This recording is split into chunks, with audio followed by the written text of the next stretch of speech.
you're like an athlete. You're an athlete. Yeah. You're in shape, Yeah. right? You're not going to have a reaction in your body like somebody who doesn't take care of themselves. Right. So, I don't believe in emotional intelligence. I think it's useful, but I'm more interested in emotional fitness because intelligence is a capability. Fitness is a state of readiness. Interesting. If you are fit, you can take that demand right now and you can deal with it. You can deal with that physical stress, that emotional stress. Same thing's true with psychological fitness, emotional fitness, right? So I'm pretty fit, and part of that is not because I'm so smart. Part of it is that I've taught this for decades. Yeah. I remember I had a woman who came to one of my seminars in I don't know, early 80s probably, and she would run in this room, 10,000 people. I think it was, she went to a couple of 10,000 person events, and she would get in this front row and fight her way through there. And she'd jump and go for it. And at one break, she came up to me, I was signing a book for her, and she says, she goes, Mr. Robbins, I've seen you at like 8 of these. She goes, I've seen you like when you're really, I know, I can hear your voice, you're hurting, or you haven't slept. And she goes, you always seem to be so up all the time. How come you're so up? And I said, well, part of it is I attend all these seminars. Yeah. So I'm teaching it. So there's a fitness in that. But there's also, I've buried 3 fathers and 1 mother, and that affects your life. I've had a physician look me in the eye and say you have a tumor in your brain. Wow. And so I've had those moments that when you've had extreme stress and you push your way through it, you build psychological muscle. Yeah. It's like it takes a lot to knock me off. In the early days, we didn't have $50,000 to keep the doors open. How do we do it? Then I had graduated to $5 million, and I graduated to a partner that mine who kind of didn't do things well, and I ended up owning $100 million because I had to take on his debts. $100 million.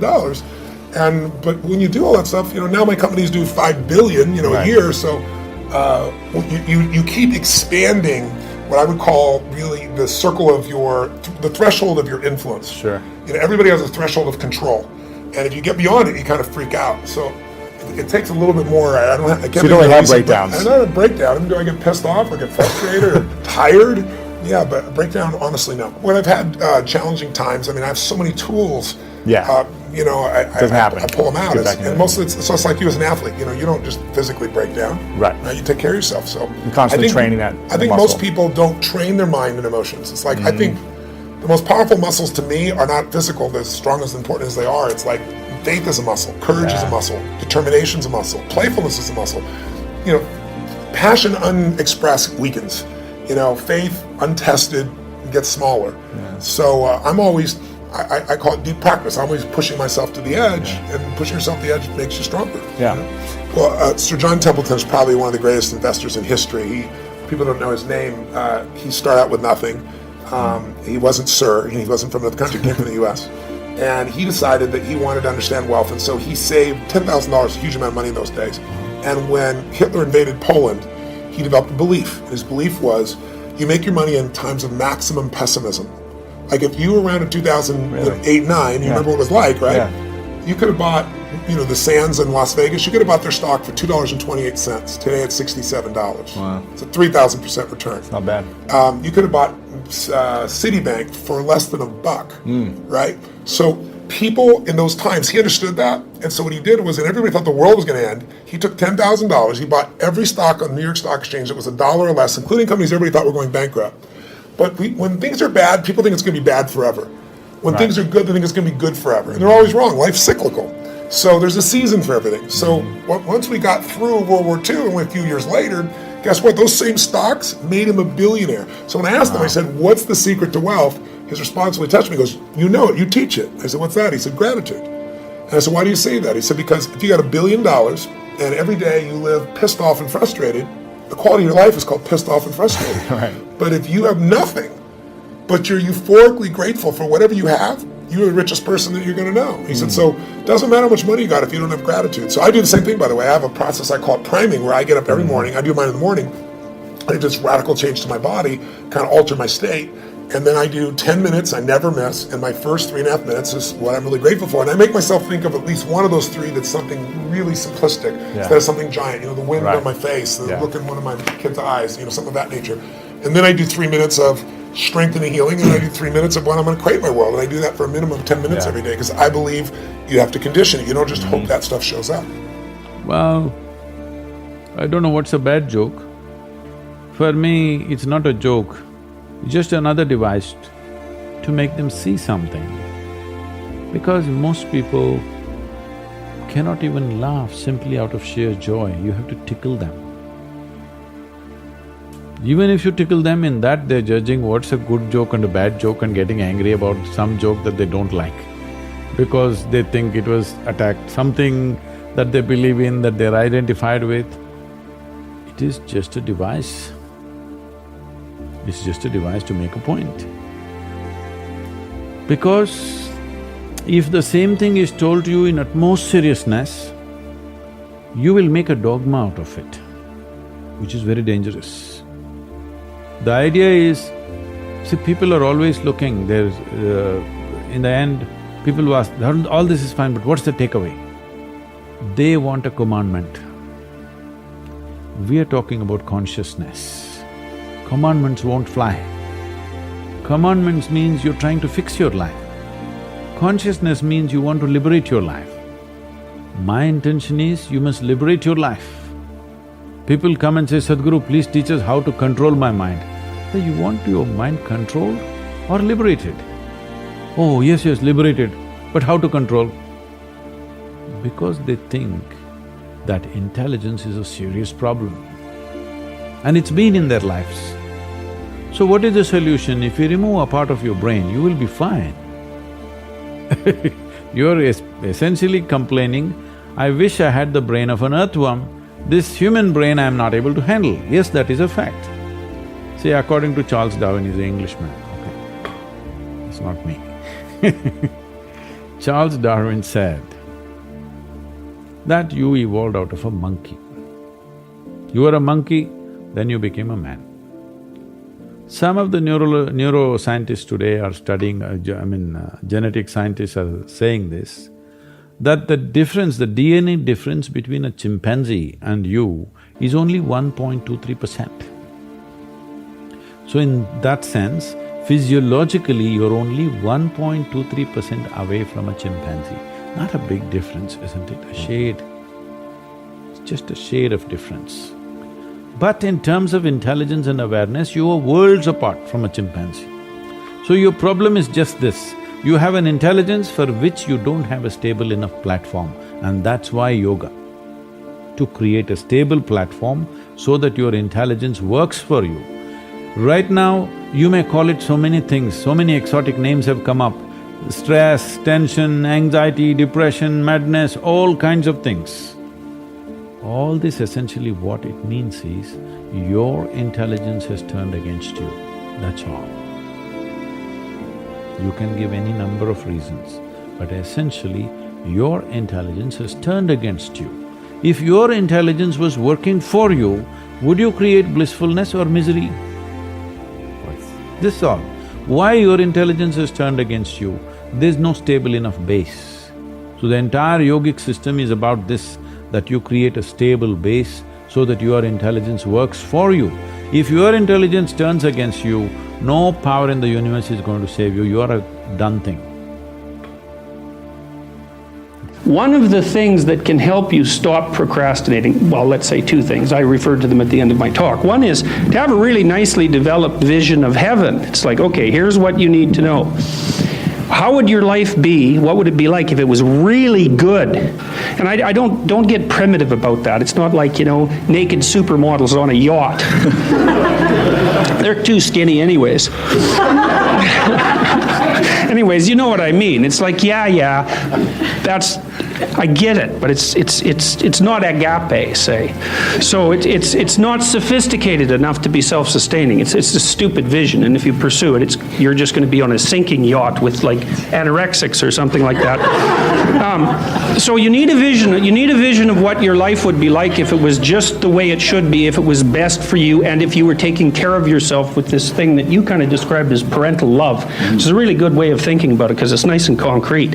So what would be best for you 3 to 5 years down the road if you were really taking care of yourself like you were someone that you thought should be around? And people are very ambivalent about whether they should be around, so this is a lot harder than you think. So you need that vision.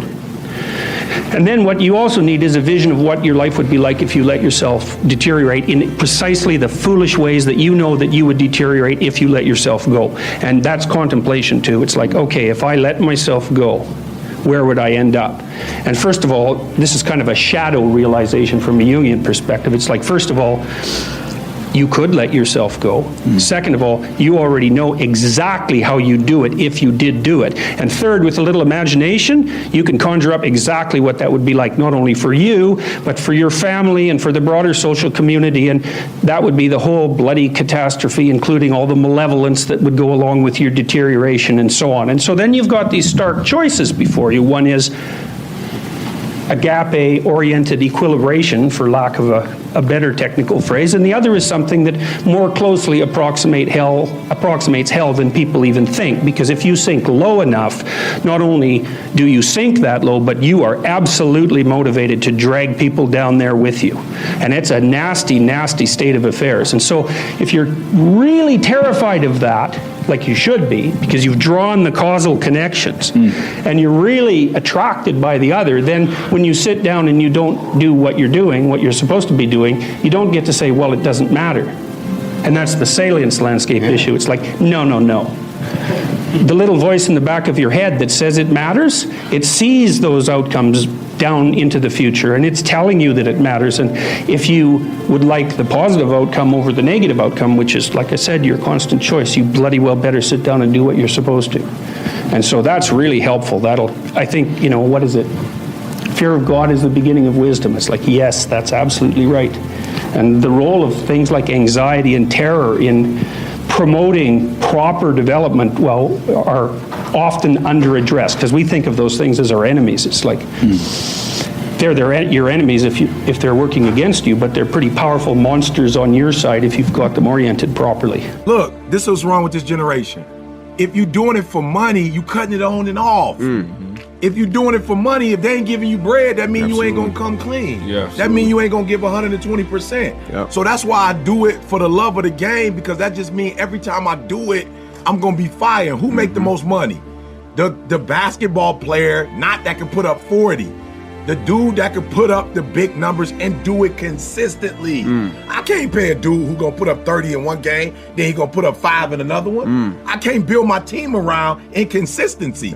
But if you can score 17 a night, and I know you can give me that 50 games out of 82, I can build something around that. So for me, young people, listen to me. You temperamental if you can only do it for money. And if you temperamental, it just don't mean I don't know when I can count on you. And we can't make money if I don't know when I can count on you. So for me, that's why I was at the camp murdering it, because I don't know who in the room who could give me another opportunity. I think really it's acceptance is where you need to end up. You talk about it in stages of grief. You know, everyone talks about injury as kind of like the stages of grief after death, almost, and not to be that dramatic. But to realize that it's okay how you're feeling, and kick, scream, cry, do whatever it is you need to do, let it out, but give yourself a time limit. So I said after my injury, so I had, and I was miserable, and I was, you know, just a bear to be around. But I told myself, okay, I'm gonna give myself 2 weeks to be an awful person about this. And then you know what? I'm going to pick up and move on and say, what can I do now in this scenario? And really what it was, and what I found, is I cut myself off, and then I looked at how can I make the best of this situation. And for me, that ended up in being able to do commentary work and being able to be on the course, be on the sidelines, support my fellow athletes, and actually take joy in their accomplishments, in their victories, instead of seeing them as competitors.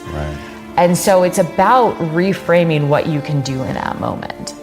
For instance, I realized very early on when I was trying to become an attorney that I always had this notion that I wanted to be a prosecutor and on stage and things like that. And I realized I don't do public speaking very well, and that I would seize up, and it was awful for me. So I had to. Because I've seen you do public speaking very, very well. But it's one of those things that I've had to cultivate. And it's one of those things that I've had to practice. And so I think that the hard things, you know, cultivate that mental toughness. And people say, okay, well, how do I make it a habit? Or how do I, how do I cultivate mental toughness? And I say that, well, that's what you do. You make it a habit, is that you don't give yourself the option, and something you pick something, put it into your routine, whether it's waking up 30 minutes earlier every day so you can actually get out the door to move your body, and you just don't think about it. You don't give yourself the option to not do it. To me, it's celebrating the little victories, for sure. The first time that letting those build like momentum and confidence in you? Yes, for sure, because every single little victory is going to create that bigger sense of self. So that first run back where I did a mile, and it was like high five. I felt like I had just run 100 miles, but it was that little wave that if you can keep building on those, and unfortunately it's never going to be a smooth linear progression. And so those little setbacks are the times where you need to realize, okay, it's just a blip on the radar. And so it's kind of going to look like this, but as long as you can kind of see that goal towards the end and embrace that process, that's really how I've been rebuilding it. To become successful faster, you first need a roadmap for your career. After all, you can't take shortcuts if there's no end point in mind. The definition of success is different for everybody, so it's important to get clear on your personal goals. What do you want to achieve in your career? Be as specific as you can, because it's only when you define concrete goals that you can create actionable steps toward them. Big, long-term goals help you create a framework for your career. With goals in mind, you can create mini goals that act as achievable milestones. By setting the bar high, you'll always have a source of motivation to work hard, which will help you become successful. What if I told you that you could simplify your life and remove roadblocks that are keeping you from becoming successful by doing less? Positive routines can help you advance in your career faster, but bad habits and time-wasting routines can have the opposite effect. So how do you streamline your routine to remove the bad habits? First, consider all the things that take up your time that are not helping to further your career. You know, things like checking Twitter every few minutes, or browsing on Amazon when you should be working. Once you've identified these time sponges, work hard to either eradicate them or at least keep them in check. It takes discipline to remove distractions, but you'll be able to focus more, which will get you where you want to go career-wise a whole lot faster.